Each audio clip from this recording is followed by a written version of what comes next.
The following podcast is going to contain what it contains, and that's just a dude talking about stuff. There will be spoilers, probably. I mean, I never know what I'm going to say until I say it.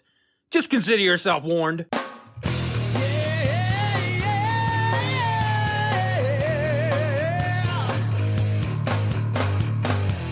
Hello and welcome to another episode of the Steeven Orr podcast. I'm your host, Steven, and I have got Avengers on the brain. I don't know why.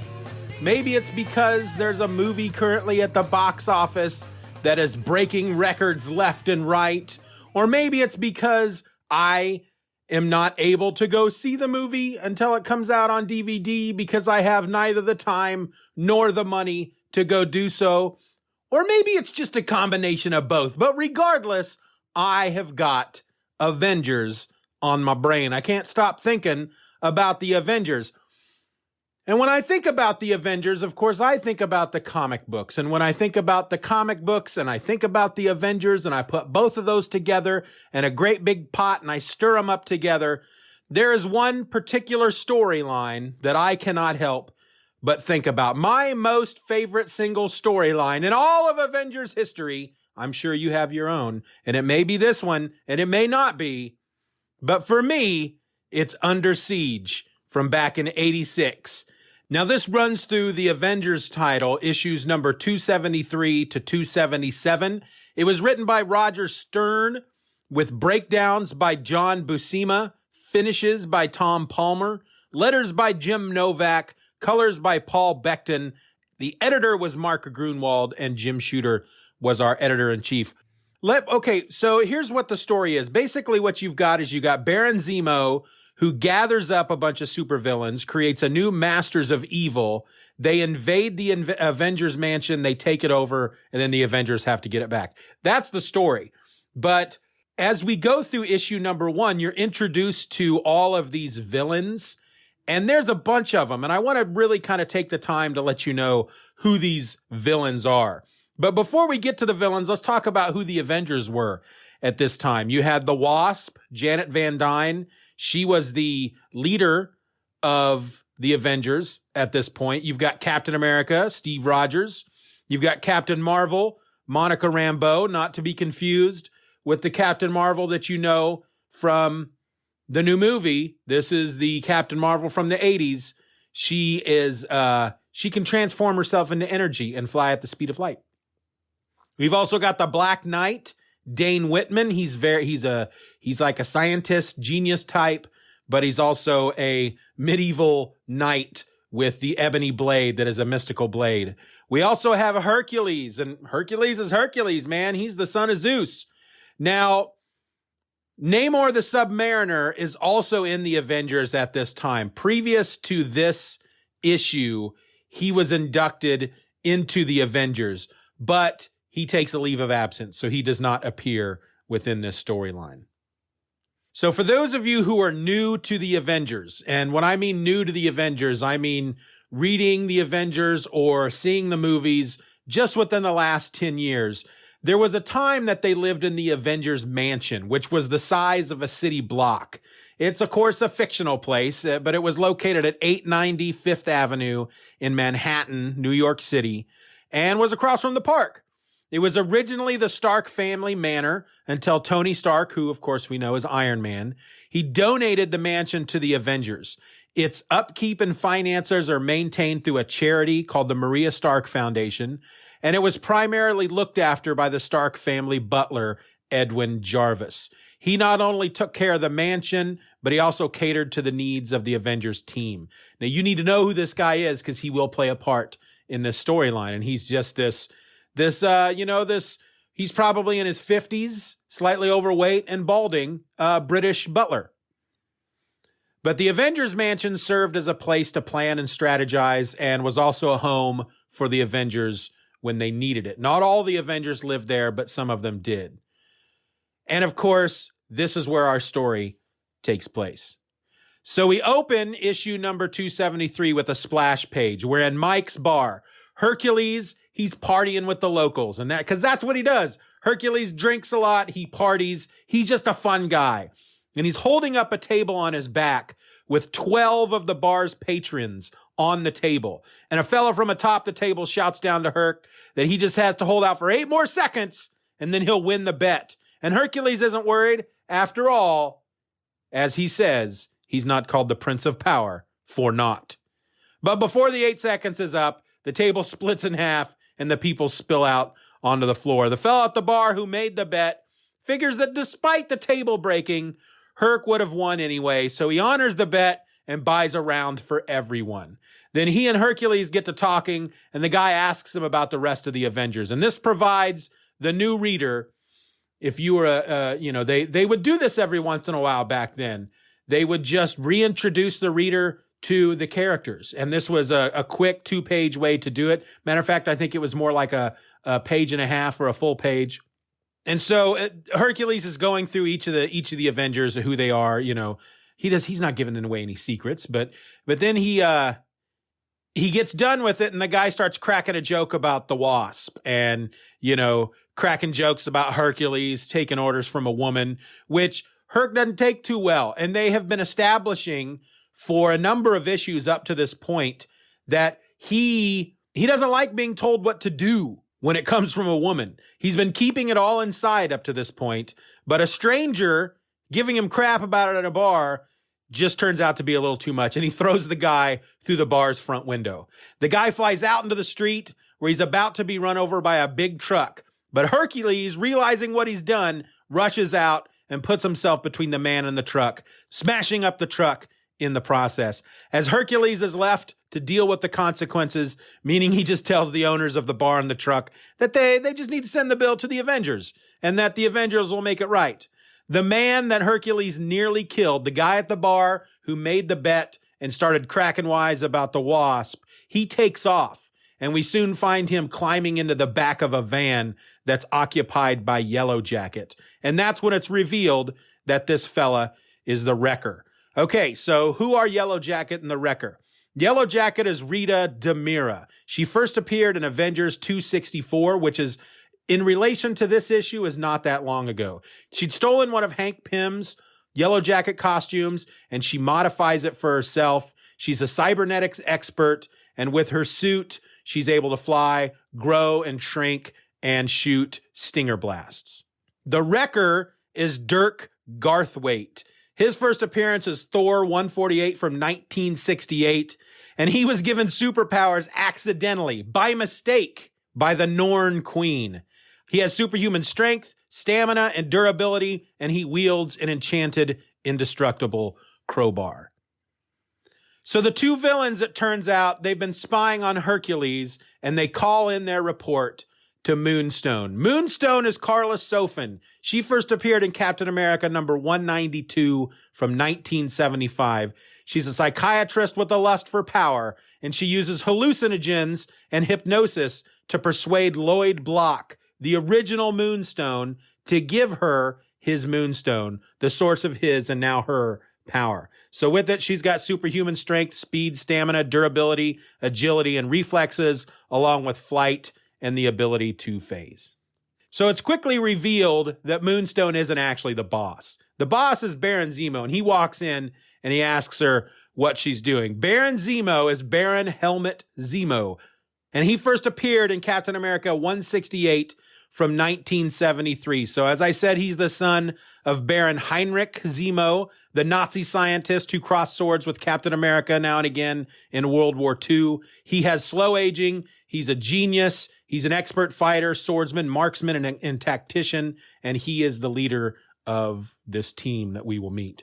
So Zemo sends Moonstone on her way. She's not supposed to be on monitor duty, and it's clear right away that she doesn't trust Zemo, and she wants to be the one in charge. We cut to the moon, where Captain Marvel is testing herself by using her energy power to pass through the moon. Her test is successful, and she zips on over to Paris for some breakfast at the speed of light. Back at the villain's lair, Zemo comes to see Moonstone and check on her progress. He tells her that Captain Marvel is more powerful than they first suspected, as their long-range scanners picked up her passing through the moon. Moonstone has been working on a defense against Captain Marvel's power, and Zemo demands an update. Moonstone points to a man. He's strapped to a table that's been there the whole time that we were just supposed to ignore up until this point. His name is Blackout, and he is what she's been working on. Blackout is Marcus Daniels. He first appeared in Nova number 19 from 1978. He had been bombarded with dark force radiation and can now manipulate an extra dimensional energy called the dark force. And in this, and we'll just say in this issue, he's probably got the most ridiculous and yet awesome costume at the same time. Solid black, yellow boots with little lightning bolts coming off of them, yellow gloves with little lightning bolts coming off of them. And then over his face is a lightning bolt that sticks up off the top of his head. And it looks silly, but he is a freaking catatonic psycho, and it makes him look just really creepy. I mean, you combine the way he is drawn, the look in his eyes. I'm just going to take a moment here to really praise John Buscema and Tom Palmer. This artwork is phenomenal. These guys know how to tell a sequential story. It's not all about just cool costumes and striking the right pose and the greatest action pose there is and throwing punches. Just all the stuff in between they do just phenomenally. They're just excellent. And the way they do Blackout, he's just always just wide-eyed and just these vacant wide eyes, and they draw it perfectly. You can't, if you just seen a picture of this dude, you'd go, man, he looks crazy. And he does. He looks creepy and he looks crazy. Now, Zemo, he's not impressed with Blackout, and he dismisses him as a raving paranoid. Moonstone admits that he does go a bit catatonic now and again, but all in all, it helps her control him. She tells Blackout to protect them, and with the blank stare of a coma patient, he stammers, "Protect." And suddenly a black force surrounds them, and not even Zemo's super awesome best in the world laser pistol can fire through it. And now he's convinced. Then suddenly the building shakes, and the two go into the next chamber to find out what's what. Here we find Mr. Hyde fighting with Piledriver. Mr. Hyde is Calvin Zabo. He first appeared in Journey into Mystery number 99 back in 1963. He was a brilliant researcher with little morals and was obsessed with the Dr. Jekyll and Mr. Hyde story, so much so that he created a Hyde formula and was turned into a huge Hulk-like creature that he called Mr. Hyde. He's got superhuman strength, stamina, durability, and a healing factor. Piledriver is Brian Kaluski. He first appeared in Defenders number 17 from November of 1974. During a prison breakout with the Wrecker and two others, the Wrecker, willing to share his abilities with the three, holds up his magical crowbar, and as the others hold it, it's struck by lightning, and the Wrecker's powers are split into fourths, and a quarter of it goes into Brian Kaluski. So he's super strong, super durable, and all that. So Mr. Hyde is really taking it to Piledriver. Moonstone tries to intervene to stop Hyde, but she's not having any luck. Zemo, however, he simply places a hand on Hyde's shoulder, and the man calms immediately. He sends Hyde off to rest, and the man complies, leaving Moonstone to believe that there is more to Zemo than meets the eye. She leaves Piledriver and Zemo alone, and we discover that Piledriver started the fight on Zemo's command, just so that Zemo, using a tranquilizer needle in the palm of his hand, could trick Moonstone into thinking he has total control over his people.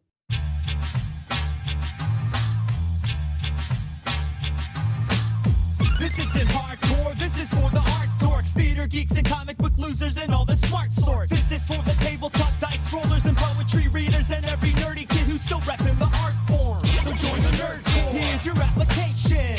Join the Nerd Corps. You know we're all waiting. Join the Nerd Corps. You know we're coming through. So listen up, here's what the Corps can do for you.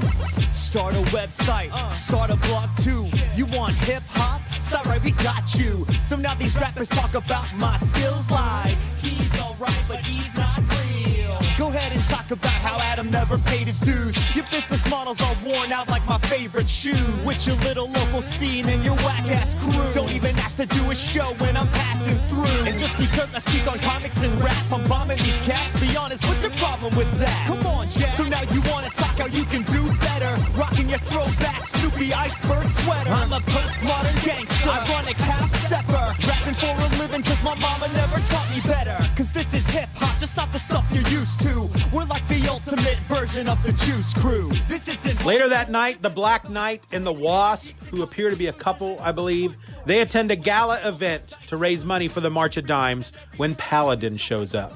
He first appeared in Daredevil 150 from 1978. He's a mercenary and he's a private investigator. And he and Janet seem to have a bit of a history together, and it bothers the Black Knight to no end. Back at the villain's secret headquarters, the Fixer brings Zemo his headband, which he has modified. With that, Zemo calls the team together.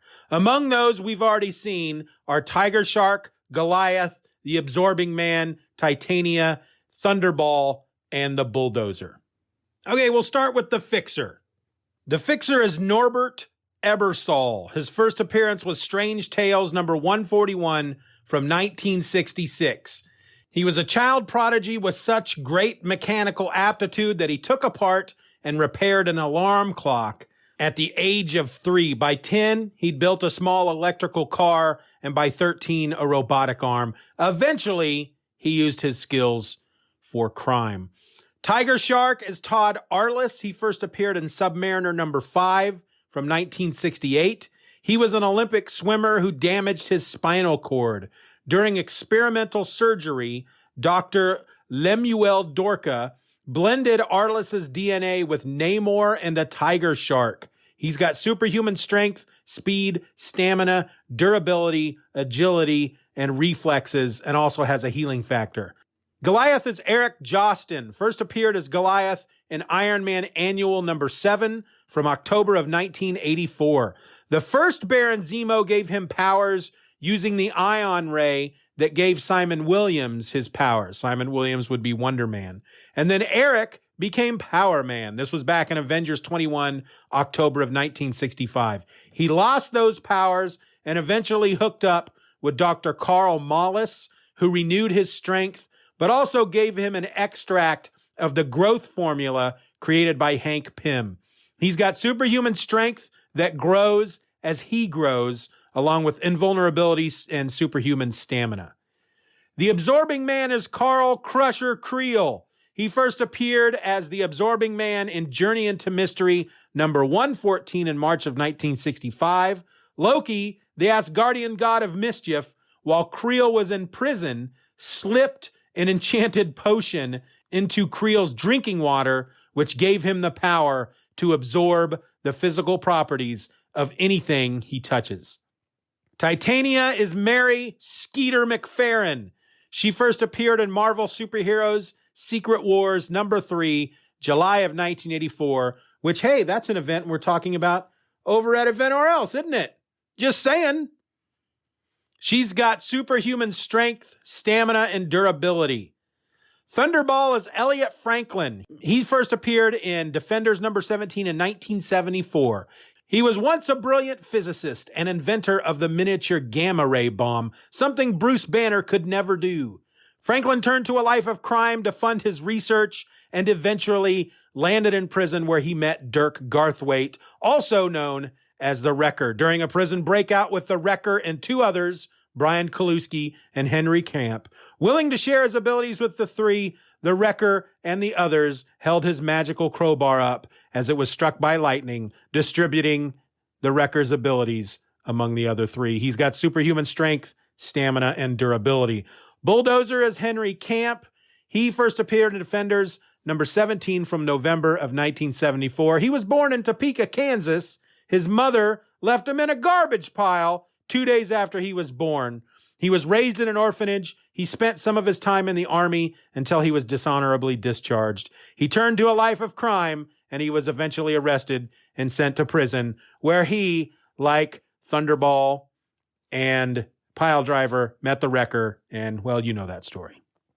All right, so with our gathering of villains, Zemo gives a speech. He tells them that time after time, the heroes have beaten them because the heroes have been able to work together, form the Avengers, and as a team, they are mightier than any of them individually. But now that he has gathered them all, they have more power combined than the Avengers, and they're going to use that power to strike.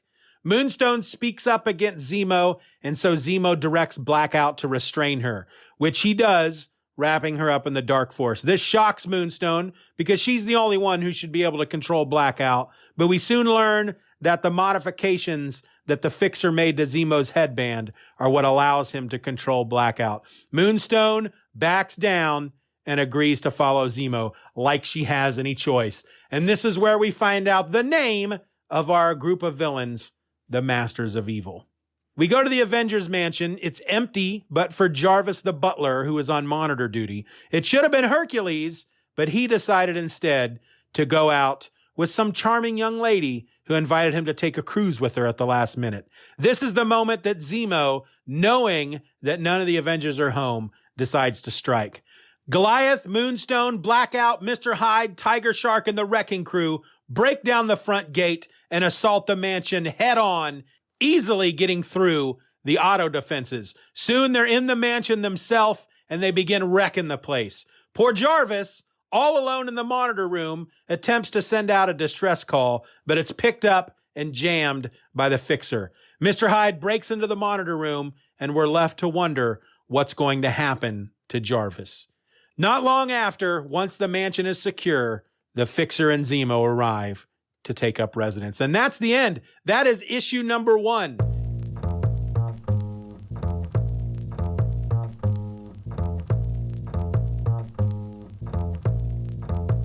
Check it out, yeah.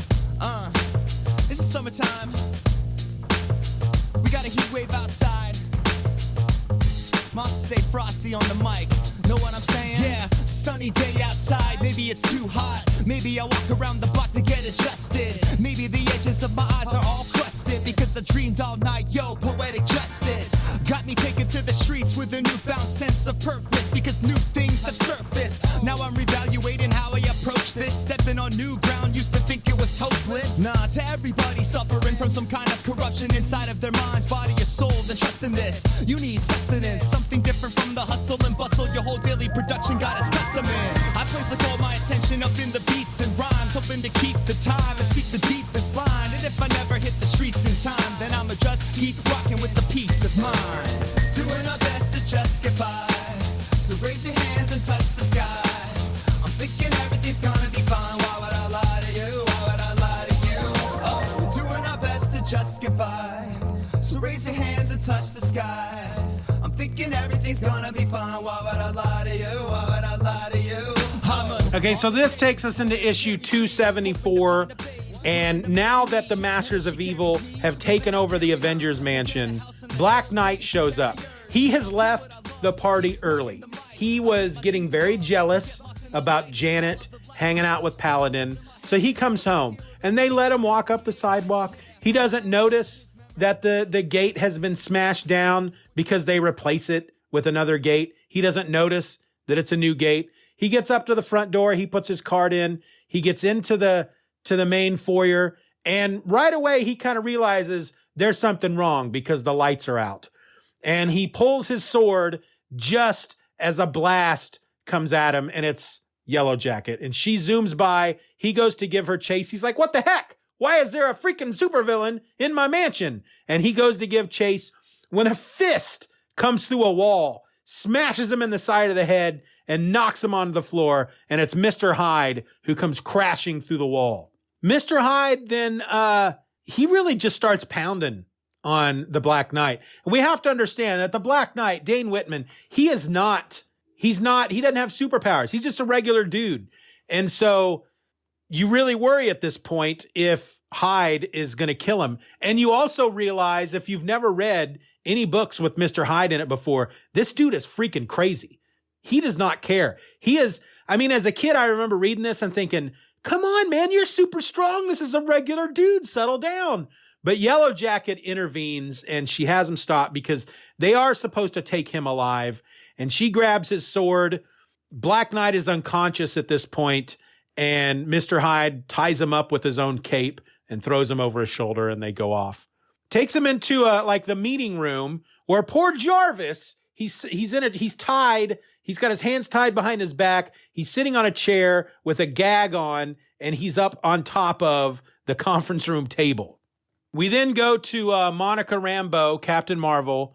She is having breakfast in her apartment in New Orleans. So she doesn't live at Avengers Mansion. She lives in New Orleans, which is cool because, again, she can travel at the speed of light.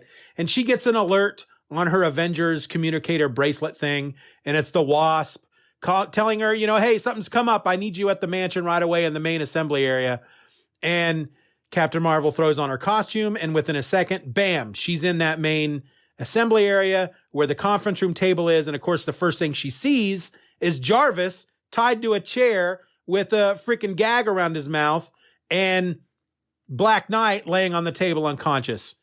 And before she can do anything, Blackout's there, and he surrounds her with the Dark Force, and it just squeezes her and disappears.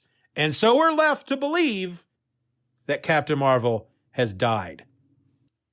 We go from there to New Jersey, where Janet Van Dyne is living. She's rich. She lives in this big estate. She's sunbathing out by the pool, and a helicopter shows up overhead, and it's riding really low, and she's like, what the heck?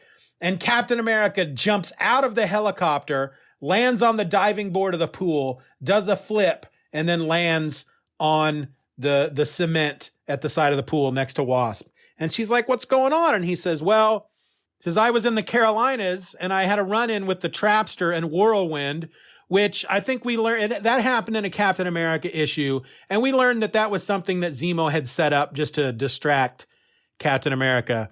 And he figured Janet would be interested because her and Whirlwind have some kind of history. And so she says, well, why didn't you call the Avengers Mansion? And he says, I did, but the Avenger I talked to didn't really seem all that interested. And she's like, what? Who did you talk to? And he said, you. She goes, me? I haven't been at the Avengers Mansion for a couple of days. And he says, well, it sounded just like you, but I couldn't believe that you wouldn't be interested. So I wanted to come talk to you face to face. So we go back to the Avengers Mansion, and the Wrecking Crew is doing what they do best, and they are destroying the inside of the Avengers Mansion. And they're not only are they destroying stuff, they're destroying the personal property of those that live there, and they're looting as well. They're looking for valuables. And at one point we see that the Wasp she's now inside the Avengers Mansion. She's been able to get in, and she is in her small little Wasp size. She's basically reconnoitering. She's basically in there looking around, seeing what's going on. She finds Jarvis and the Black Knight. She takes Jarvis's gag off of him and finds out that, this was all due to Baron Zemo and the Masters of Evil. And then we go to Hercules. And Hercules is getting out of a limo that has pulled up to the Avengers Mansion. And that boy is drunk. He is drunk. And he gets out of the limo. He's feeling pretty good. And this girl that took him out, she picks up the phone and she calls Baron Zemo and says, all right, done. I've dropped him off. He's drunk. And she says, I expect my money in my Swiss bank account. Well, Hercules is about to go into the mansion, and the Wasp flies up to him real quick. And she's like, don't go. Follow me quick. And then some dude in a ball cap comes up to him and it says, hey, you remember me? Your old buddy, it's Steve. And, it's Captain America. And he's like, you got to come with me, man. And they get him into this van and they tell him what's going on. And Hercules is like, what? Oh, heck no. Not my Avengers Mansion. What? They're hurting freaking Jarvis? Oh, no way. And Wasp tells him, no, you can't go do anything. You have to stay here. And Hercules at that point, he's had enough. He's not going to take orders from a woman anymore. and he punches out of the van, punches a big hole into the side of the van. He goes up to the Avengers mansion and he punches a hole in the side of the wall. He gets into the Avengers mansion. First, he starts fighting Tiger Shark and he takes Tiger Shark out. And because of this, Captain America and Wasp, they get into the Avengers mansion, but they're stopped outside by some new auto defenses that the Fixer has put into place. And one of them grabs Captain America. It's almost like Dr. Ock's tentacles. And a sonic alarm goes off, which kind of knocks Cap out, and this tentacle drags him into the mansion. The Wasp, in the meantime, gets away. And so now we've got Hercules and we've got Captain America in the mansion. Hercules has not yet been captured. He's still putting up a fight. Cap, however, is unconscious, and the Black Knight is unconscious, and the Wasp is outside. And it's as she's standing outside that Blackout, standing on the roof with Moonstone, encases the mansion in the dark force. It's like a big cube of dark force that nobody can penetrate. So we go back to Herc, and he's fighting. He kicks Tiger Shark's butt, but then Mr. Hyde shows up, and he grabs this giant piece of machinery and smacks Hercules in the face, knocking him down. The wrecking crew is there, and they start wailing on him. And Hercules, he's a pretty tough guy, and he takes all 5 of them on, and he's winning. But then Goliath shows up, and the bigger Goliath, he's like the Hulk. The madder the Hulk gets, the stronger the Hulk gets. But with Goliath, the bigger he gets, the stronger he gets, and he turns giant size, and he starts throwing Hercules around. He's got a hold of him by the ankle, and he's swinging him around like a freaking baseball bat and slamming his head into things. And then finally, as he's laying on the floor unconscious, the other 5, the Wrecker and the wrecking crew, along with Mr. Hyde, just start wailing on him. We go back outside, and this is where we learn there's no way in through the dark force. Inside, Captain America is being taken to Zemo, who kicks him in the face, and Captain America's bleeding, is not looking very good. And then the issue ends with the dark force spitting Hercules out onto the sidewalk. Janet runs up to him. She picks up his hand. He's just there, lifeless on the sidewalk. She picks up his hand. She checks his pulse, and he has no pulse. And that's how the issue ends. And I think I'm going to go ahead and stop there, because we're over 30 minutes at this point. And I think we're just going to go ahead and do the other 3 issues next week. But so far, this is just some really good stuff. I just cannot explain. There's this thing that John Buscema and Tom Palmer, their pages are, most of them are like a 6-panel grid, just square panels. And I know that for a lot of people anymore, that just seems boring, because there's not any of these, nobody's throwing punches out of panel and stuff. It's a pretty basic setup, but these guys know how to tell a sequential story. They know what they're doing. I mean, this is expert storytelling as far as I'm concerned. And this was at a time, especially as a kid reading this, you felt, it's like, Hercules died? What? How could Hercules die? What's going to happen to Captain America? Oh my gosh, Jarvis. You felt a sense of risk for these characters, and it just made for good storytelling. So next week we're gonna do the other 3 issues. We'll finish the storyline out, and I hope you join me for it, because they are some pretty good comics. I want to thank you for taking the time to listen to the Steeven Orr Else podcast. You can email your questions and comments to stevenorelse@gmail.com. You can follow me on both Twitter and Instagram by searching for @Steeven Orr Else. I also invite you to join me over at the Reddit at reddit.com/r/Steeven Orr Else. You can join me over at my Patreon. You can join my Patreon, and for as little as $1 a month, be a supporter of the show. And you also have exclusive access to the My Other podcast, which goes out twice a week, and with rare exception is only available to the patrons. So that's at patreon.com/Steeven R. Orr. The Steven Orr Else podcast is a proud member of the Comics Podcast Network. You can find it over at comicspodcasts.com. The theme song for this show is Worship by Trinity X. Find it and more music from the band at atomiczombierecords.bandcamp.com. The rest of the music comes from Adam Warrock. You can find him at adamwarrock.bandcamp.com. And of course, all those links will be in the show notes. So until next week, I'm Steven, and this has been my podcast. Be nice to each other.